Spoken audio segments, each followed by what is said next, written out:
Imagina que tienes tú un recipiente, ¿ya?, que está a baja presión y tienes además una corriente formada por dos componentes y están mezclados esos componentes, ¿ya?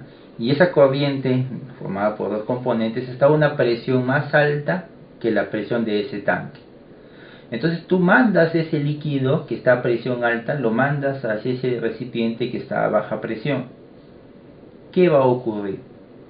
Que cuando el líquido llegue a ese ambiente de baja presión, una parte del líquido se va a vaporizar. No todo, seguramente. Una parte va a permanecer en fase líquida. Lo que estás haciendo es un proceso de evaporación instantánea. Es más compleja la cosa, esto trato de simplificarlo para que se entienda la idea. Entonces tengo un líquido formado por varios componentes a presión alta y lo envío a un ambiente de baja presión. Eso también lo podrías hacer con una válvula, por ejemplo. Si tú el líquido lo haces pasar por una válvula, la válvula le va a hacer perder presión y con eso podrías tener un proceso similar a este. El punto es que bajando la presión de una mezcla puedes vaporizar la mezcla. Si lo bajas hasta una presión apropiada, pues la vaporización va a ser la que tú tal vez estés buscando. Bueno, ¿y qué gano con vaporizar la mezcla líquida? O sea, parece que solamente he pasado del líquido a vapor, ¿no? Eso también lo pude haber hecho si lo caliento, ¿sí? También puedes haber hecho lo mismo. Calentando también puedes vaporizar. Pero la idea aquí es la siguiente, fíjense. Cuando esta mezcla de componentes ingresa al tanque separador y se produce la vaporización, el vapor que se forma tiene una composición diferente al líquido que queda producto de la vaporización. Las composiciones no son iguales. Los componentes más volátiles van a tender a irse hacia la fase gaseosa y los menos volátiles van a permanecer en la fase líquida. Eso no quiere decir que en la fase líquida no haya componentes volátiles. Sí va a haber, pero en pequeña cantidad. Eso no quiere decir que en la fase gaseosa no va a haber componentes no volátiles. Sí va a haber, solo que en menor cantidad. Es decir, la fase gaseosa se va a enriquecer de componentes volátiles. Si quieres, para hacerlo más sencillo, la fase gaseosa se va a enriquecer con sustancias cuyas moléculas son pequeñas, mientras que la fase líquida se va a enriquecer con sustancias cuyas moléculas son grandes o pesadas. Con eso estás haciendo una separación, no completa, no total, porque recuerden algo, no existe la separación perfecta, es decir, la separación en donde tengas 100% de un componente en un lado, 100% de otro componente en otro lado. No, las separaciones nunca son perfectas. Tú puedes tener una separación con 99.99%, correcto, pero nunca 100%. Entonces eso no se puede alcanzar. Pero sí podemos alcanzar altos grados de separación. Y en ingeniería a nosotros nos interesan los aspectos prácticos. Y que si me dicen a mí que tengo una separación del 99.9%, para mí eso es 100. Entonces, este es un proceso de evaporación instantánea. Si lo vemos en forma gráfica, sería más o menos así. Ahí tienes tú un diagrama de equilibrio líquido-vapor para una mezcla binaria. Vamos a suponer que esa mezcla que está entrando al separador es una mezcla binaria, formada por dos componentes. Y la mezcla que va a entrar al separador está a una presión alta. Y ahí tiene una determinada composición. Para que se entienda mejor vamos a poner el diagrama así.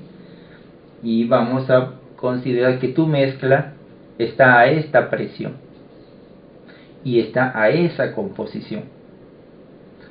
Acá está la presión y ahí tiene esta composición. Nos encontramos en la zona líquida. Tu mezcla está en fase líquida.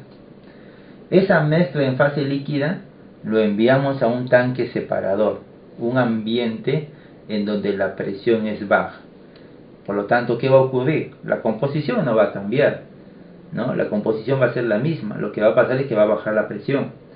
Cuando la presión baje, y baje lo suficiente como para que la mezcla, las condiciones de la mezcla lleguen a la región de coexistencia, se va a producir la separación, ¿no? Se produce un proceso de separación.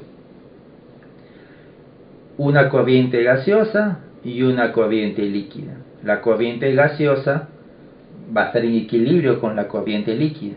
La corriente gaseosa, como puedes ver ahí en el diagrama, tiene una mayor concentración del componente 1 en comparación a la corriente líquida, que tiene una menor concentración del componente 1, que son las moléculas de color azul. ¿Ya?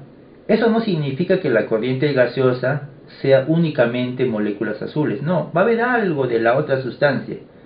Algo siempre va a ser arrastrado, pero no todo. Mientras que en la corriente líquida no significa que va a ser puras moléculas rojas. Va a haber algo también de la otra sustancia. Pero al menos ambas corrientes se han concentrado, uno en el componente volátil 1 y el otro en el componente pesado 2. Este proceso de separación se está alimentando una corriente F vendría a ser moles por unidad de tiempo. Esta corriente F tiene una composición Z, que es esta composición que está aquí.